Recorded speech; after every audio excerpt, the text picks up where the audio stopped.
Richard back to the stage. That would be selling the smart kitchen, actually. Oh, you know what? I put my glasses on. So they made me bring a bottle that has a cap on it this time. So hopefully I'll do better with this one. My panelists can join me. I want to remind everybody, do you remember that chart that Johnny showed us with the big dip? We're there now.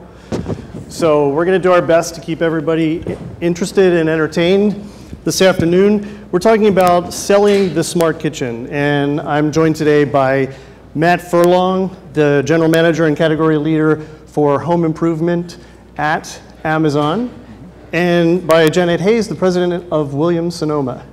Thank you for joining us today. Thank you for having us. Appreciate it. So I know that Mike and I have both written about the difficulties that we've seen in retail, in particular, in trying to sell smart home technology. And as we're looking at introducing, or in many cases these products, some products are out there already, but as we're looking at selling products for the smart kitchen, how do we address that in a way that's going to make sense to consumers? And you each come at this from different angles. Matt, you're looking at it from the perspective of an online retailer, and that affords you some opportunities that a traditional brick and mortar organization might not have. And Janet, you have the benefit of having both brick and mortar and online e-commerce, and you can take advantage of both of those. So I think that'll play really into a lot of the discussion that we have here. We were supposed to be joined today also by Jeffrey Sears, the CEO of Perch, who through a series of travel mishaps was not able to be here with us. He also would have been talking from a perspective of a highly experiential brick and mortar retail establishment. And I think we'll still be able to talk about that quite a lot. So, you know, to set the stage here, kitchen products today are a multi-billion-dollar market. And now we're talking about the expansion of an incorporation of technology and new types of products that we're going to be selling. And one of the things that I'm really curious about is, what is it that the two of you look at when you think about what is going to be driving smart kitchen product sales? Is it the brand loyalty and brand names? Is it technology itself? Is it food? There's been a lot of discussion here about how food is the big factor here and the common factor. Is it utility? What is it that you're seeing or that you're expecting is going to be a big driver here? Let's start with you, Matt. Sure. Well, the first thing that I would say from a point of view of context is that we have seen a lot of acceleration of adoption of just smart home technology broadly. So we launched our home automation storefront, which is amazon.com/homeautomation, in September of 2013. And so it's been just a little over 2 years now. And our goal is to have every product that's available for the smart home in there. And we've already almost doubled the number of products that we sell on that storefront on Amazon. I want to interrupt you for a second. Yeah. Your goal is every product available. That's correct. So we're trying to make sure that we've got that wide selection so that our customers can take advantage of that and frankly choose the products that are going to work best for them. So we've got, you know, coupled with that, you bring up the point, you know, carrying everything brings its own challenges too, and we're obviously focused on trying to help our customers navigate that selection. So we've done things that we think work well in the online environment to communicate the story of the smart home. We're looking at things like detailed buying guides for products. We do quick videos to give some instructional content so that people who are new to the space can really get familiar. And then we also try to bring in some expert content, and we try to let customers shop the way that they want to shop. So we actually set it up so they can shop by solution, if they have a very specific need that they're trying to look for, to automate, or they can shop by things like controller or protocol if they already are familiar with the space. So we've tried to address those things so that we can really make a good experience. But when you tie it back to kitchen and the smart kitchen space, which is really starting to take off for us, I really think it comes down to innovation. And we are definitely focused on working with those innovative companies in this space that are coming out with the new products. We're actually really excited about a program that we launched just a little earlier this year called Amazon Launchpad. And this is a program that makes it easy for startups to actually launch, market, and distribute their product to hundreds of millions of Amazon customers across the globe, actually. So it's not just North America focused. And we've already worked with, I think it's over 250 startups to launch over 400 products, again, focused on innovation and working with partners like startup accelerators, venture capital firms. So we're working with Indiegogo, Y Combinator, Andreessen Horowitz. So we're excited about the partnerships there, and we really believe that innovation and some of the products that we're seeing there are going to help drive this space. So. Okay, Janet? Yeah, similar yet different story for Williams-Sonoma. Williams-Sonoma next year will be celebrating its 60th anniversary, and for 60 years we have been focused on innovation and experience, and has kept us really moving forward and propelling us. And the smart kitchen is a place where we are extremely interested, and we've already had some great success actually with our own Williams-Sonoma branded product in the smart kitchen with our Smart Therm that we launched a few years ago. But the innovation will keep us moving forward. Different than what Matt said, we are really focused on a curated point of view, something that can kind of weed out what we think might not be right for our customer. And we are really focused on our customer. We have 58 million names on our house file, and those aren't any names that we bought. Those are names of people who have bought from us. And so we know that they're already invested in their home and interested in their home. And all day long we think about the kitchen, and we're really invested in what's happening for them in the kitchen. And our decisions on curating what we carry is if it enhances their lives at home. That's really the most important thing to us. And the experience that they have is incredibly important to us and always has been. And having been a retailer that started as a brick and mortar, but also very early started as a direct-to-consumer business with a catalog and an e-commerce site. We're over 50% e-commerce now, and continues to grow. And what that creates for our customer is a really unique experience that we haven't really, let's say, powered up yet today. So today we use our traditional channels of brick and mortar and catalog and e-commerce, but in the future, when we're selling more products in the smart kitchen, there's differences that have to happen in all three of those channels. So for instance, in the retail channel, we'll have to hire different people than we have. Today we hire people who are passionate about service and cooking, and we might have to add people who are passionate about technology. And in the catalog today we tell stories, and those stories can only get richer and deeper with the stories we can tell around technology and how that can help. And today on e-commerce, we do a nice job on our site. We can do better on our mobile experience, meaning with the smart kitchen, all of us have to get better about that experience. But the big important steps for us going forward could be a video play. We have videos on our site now, but the videos, I think, for the future of smart kitchen will become critical, really critical. And the kind of more exciting thing is two areas we haven't explored yet, but again, we're ready to kind of power up when the product gets here is we don't feel bound at all by our four walls, and our associates today can walk into your home at any time. And I think that could be an incredible experience. Hopefully with an invitation. With an invitation. Anytime. I mean, the out-of-box experience for any of these smart products has got to be thought through. The out-of-box experience has to be simple, and we can be there to help actually integrate that into your home. And the other thing is our care centers sit today ready to answer a phone call for you if you had trouble with your shipping or you don't know how to use your machines today. But what if we completely reinvented our care centers to be about technology and really have those people to hire different people and have them sitting there ready to answer any questions. So I think Williams-Sonoma is really uniquely positioned to create an experience, keep innovating, and keep the experience moving forward in the smart kitchen. I think we could circle this whole thing with a 360 point of view, and we could be the leader in this.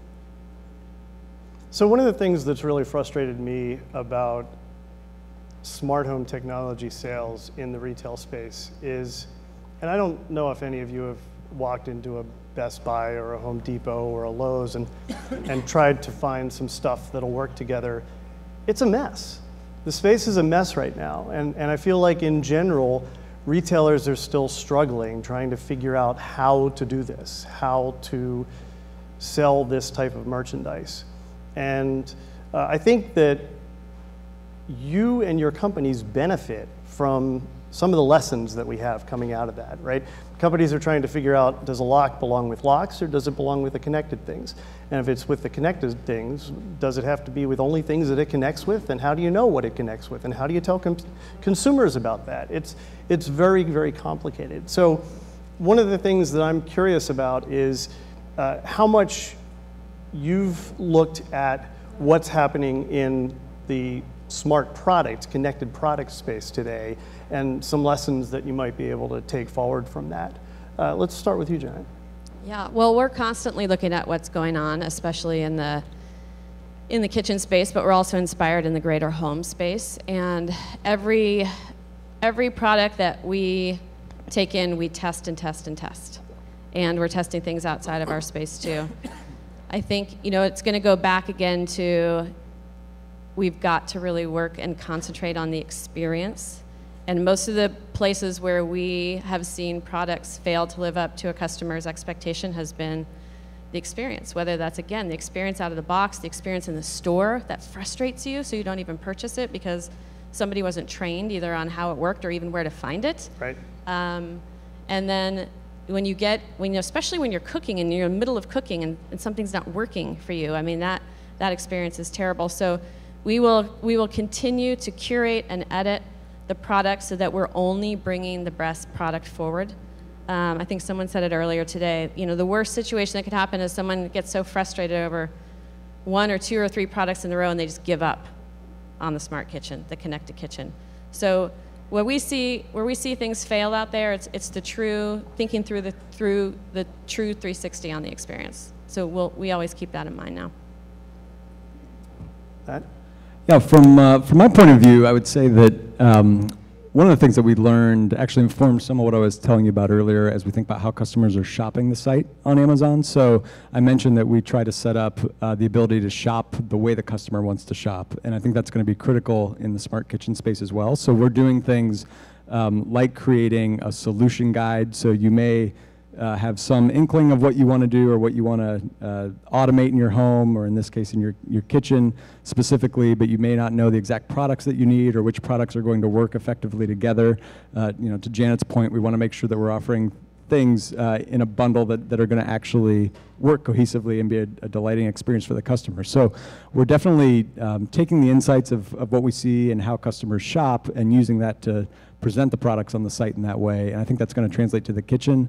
The other thing that we get to take advantage of on Amazon is obviously the millions of customer reviews, and we have a feature on Amazon called Ask an Owner, which you may be familiar with, which was launched not too long ago, which actually enables prospective buyers to ask a very specific question to a previous purchaser. So I get those questions a lot. Yeah. So hopefully you answer sometimes. But so that enables us to at least, when you're thinking about the breadth of selection that we're focused on, making sure that we're offering the right selection and the right product to the right customer based on their unique needs. So there's just a couple things we're doing. I would imagine also that to some extent, you almost need to kind of break out of, for this type of product, you need to break out of the people who bought this also bought model and really be driving that on compatibility, really thinking about what works with what. Yeah, there's definitely a focus for us in the smart home space and in smart kitchen as we continue to grow there, where we want to make it easy for them to know what works together. So, we're trying to do that today with things like the ability to shop by protocol or shop by hub on the site. So we're doing those things for people who are familiar with the technology and may already have a product in a certain category.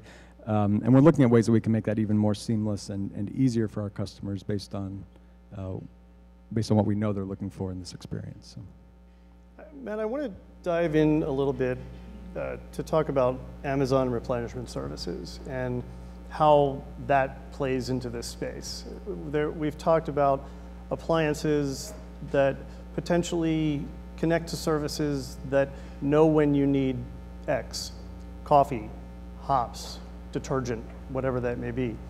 Can you talk a little bit about how that plays here?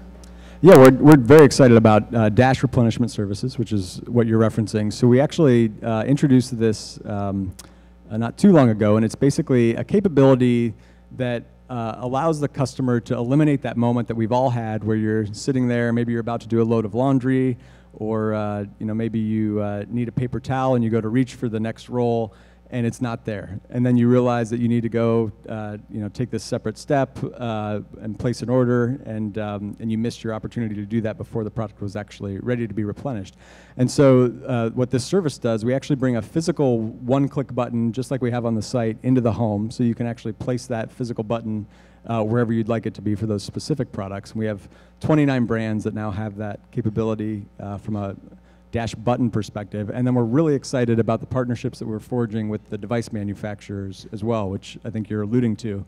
I believe we have over 12 device manufacturers now that are actually embedding that same technology into their devices. So you can anticipate a world where, whether it's coffee or whatever other product, I think a water filter and a water pitcher that is easy to forget to replenish when it's due to be changed. Yeah, exactly, exactly. So, so when we embed that technology, we actually just lift that burden off of the customer, and the product shows up just when it needs to, so that they can actually never have that moment of frustration where they actually realize that they've run out. So we're definitely excited about that and looking to expand it. So that's talking about devices that oftentimes have a fairly long shelf life, that are tied to third-party services for all intents and purposes, a partnership between you and the device manufacturers. Let me turn this question around and ask you, Janet, as someone who sells products, as someone who sells small kitchen appliances that might be so enabled, what are your thoughts on a reliance upon third-party services? I don't have a problem with connecting to third-party services at all. In fact, we do today. I mean, arguably, we sell a lot of Nespresso that ultimately just wants to sell coffee. So I think we do it today kind of humbly. I'll say, Williams-Sonoma is probably as famous for what we sell as for what we don't sell. I think sitting here today, and even before I came in today, my vision is that Williams-Sonoma becomes a more open brand. And sitting here today, I'm completely inspired to connect more with what's going on in this room and make sure that we are open and we are taking advantage of all the great thoughts and all the great services. I mean, ultimately, our goal is to enhance our customers' lives at home. And if that means connecting more in the ways that we haven't previously, I am 100% for it. I was saying earlier to someone, what if Williams-Sonoma had on our site, we're the Kickstarter. And we've got people who come specifically interested in kitchen. Put your product on and let's see what happens. Put your product on the site. That's a new thought for Williams-Sonoma for the future. We've got someone who's just passionate about cooking. So we should be testing some of this product before it goes anywhere. So I think, my vision is that we become more open, and it will still be a curated premium brand, but I think being more open in the future will only help everybody. All right, we have about 3 or 4 minutes left, so let's just, I want to think blue sky a little bit. Let's think out into the future. What does it look like when we're selling kitchen technology 5 or 10 years out? Do you have a vision for how the experience would change for consumers, how the experience may even change for employees or staff in a store? You have the mic, so why don't we start with you? Well, I shared some of how I think the vision will change in the future. I mean, ultimately, 5 or 10 years out, let's start with the end result. Let's start in that kitchen for a second, and then I'll back up into the selling experience. But I think what will not change is sharing a meal with somebody you love. I think and hope what will not change is the tradition of sharing recipes. Maybe how you do that will be different, but the smell, the taste, someone wanting to learn, not eliminate, honestly, not eliminate tasks that they're actually trying to learn. People come to us for education, how to use a whisk. They don't want to eliminate that, actually. They want to learn. So I think inspiring people in the kitchen experience to continue to share, to continue to learn. I do believe the kitchen is the heart of the home, not the brain, actually. It's the heart of the home. what I see happening in the kitchen in the future is a more engaged family. I hope that there's more males in the kitchen. If technology is going to bring them there, bring it on. You know what? And I think that I've thought about this all day today. Kids and teenagers are playing a much bigger role in the kitchen than we're probably talking enough about today. I hear everyone say they've got incredible chefs on their, developmental thinking. Well, you should have a 15-year-old sitting right next to that chef, because they're living their life today with technology not in their way. This is not a new thought. That's actually who's going to be in the smart kitchen. And you talk to any kid today, they're watching MasterChef Junior, not Disney. They're not. So I think, for me, the end result of all this change is that we get more people engaged in cooking, and we focus on education, not elimination, and easing their life at home and enhancing their life at home. And how that flips back into selling, which was your original question, is, it's my job to hire the right people and to train them. And that doesn't matter where your selling experience takes place, whether it's online, in the catalog, on your site, wherever it may be in the future. It's our job to make sure that that selling experience is comprehensive, innovative, inspiring, and unique. So I'll take last couple minutes just to You have the close last it out couple here, minutes. if that's all right. But I'm wondering, is it going to be that some drone is going to drop off my slow cooker in front of my house? Yeah. Is that?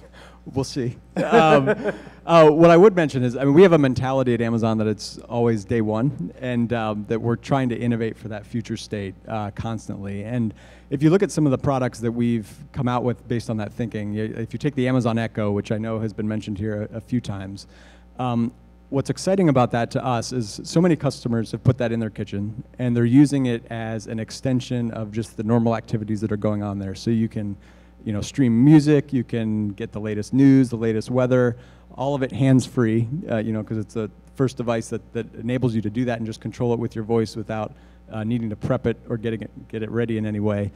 And what's exciting about that for us is a product like that, it's always getting smarter and getting better. So we are looking at ways that we can continue to innovate and bring new ways to delight the customer directly into their home through that product without having to ship them a new product. So you've already got the technology built there, and it's happening in the cloud, and then it's coming right into the kitchen in ways that the functionality is growing without them having to even do something about it. So whether it's add an item to your shopping list with your voice, or ask for a conversion while you're in the middle of cooking and want to know how many teaspoons are in a tablespoon, which everybody here knows, I'm sure. But so we see more of that continuing to happen. And ultimately, what we want to do is make this whole category more accessible and get more of our customers engaged and excited about it. And I think the more that we can show how the products work together as a cohesive system and take some of the mystery out of it, I think things will move from being just these cool products, or maybe these early adopter products that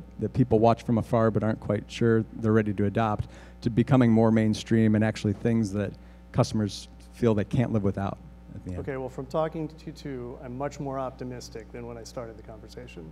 Let's hope everybody's in the same boat. Thank you.